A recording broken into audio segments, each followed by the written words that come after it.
The ES, Dow Jones, and Euro USD review. I'm going to start with Dow Jones futures here.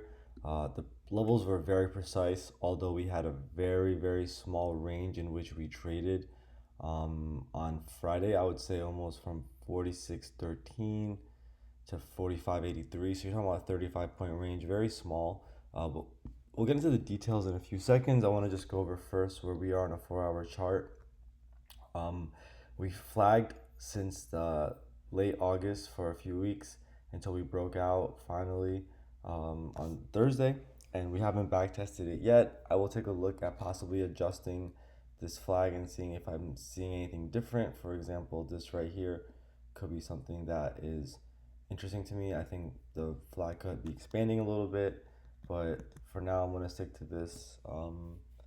Although actually, honestly, I do really like that, so I will go with this. I'll try to look at it a little bit more later, but you can see this was a clear resistance, and this is where we broke out from. That's why it says breakout backtest, and we were anticipating that. We got that.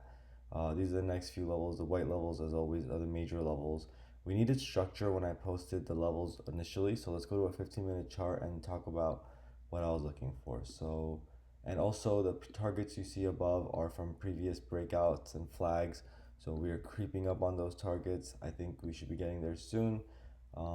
Let's see if we can set up for this week on reaching some of those targets. So as usual, I set up the levels usually around late Thursday afternoon. The levels are white for major, orange for minor. I'm looking for my setups on my white levels. You can see we hit this resistance late yesterday on Thursday afternoon, and then we kind of started selling off. We came down to this white level down here. We tried to do something, but nothing really came around there, and we sold down around 4 a.m. We back tested it a few times. When I woke up, I noticed that we were trying to get above, and there was not much to work with. We did have a little cluster of lows here, but really I was looking for something better. The dip in recovery was a setup there, but we didn't get it. So we sold off in the morning. We came down to this level where we had a major level there, and we tried to push off and reclaim. I would have gone long on the trigger above for a direct long, but you can see we tagged this directly and sold down. Levels were already there from previous action, so the levels were on point. We sold underneath, we consolidated below, tried pushing again for another dip in recovery late Friday, and we sold down finally. So I was anticipating a breakout back test, and we got that exact. And I'm going to go to a 5-minute chart real quick to just show you what I saw. So first of all, we back tested the level, as well as ironically the flag was now also in that area potentially. What you can do is on a direct test, wait for it to acknowledge the level that you're looking for, wait a few minutes or a minute or two, and then take the long. In this case also, if you were trying to be patient, you could take the long above on this minor level for confluence and wait for that, and that would have worked out for a couple of points as well.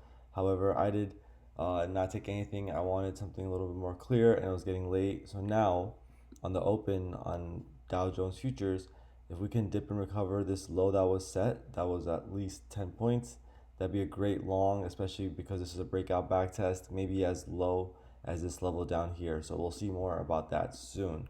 Going to a 4 hours chart now on ES futures. We are also trying to break out there, and we are pretty extended. Give me a second here.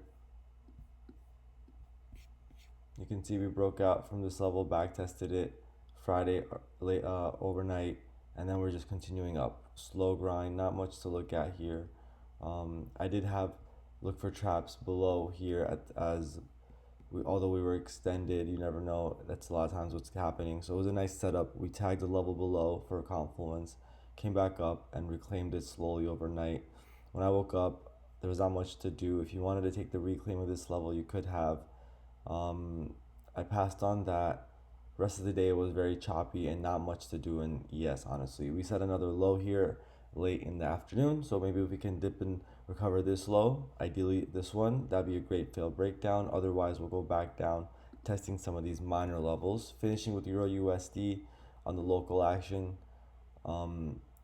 We pretty much just set up a plethora of failed breakdowns since Thursday night. We undercut these lows and went for a few levels. Later on Friday morning, we undercut these lows, went for a level or two. and we undercut this low right here. Then later Friday in the morning time, we set up another failed breakdown, a second entry right here, and then we're just going back up. It looks like we're flagging sideways a little bit, just consolidating, getting ready for more upside in Euro USD. The basic setups I can see would be a failed breakdown of this cluster of lows. We might not get this low, so maybe you got to deal with this one only. Otherwise, going all the way down here will be great for Euro USD for a classic failed breakdown going into this new week in September.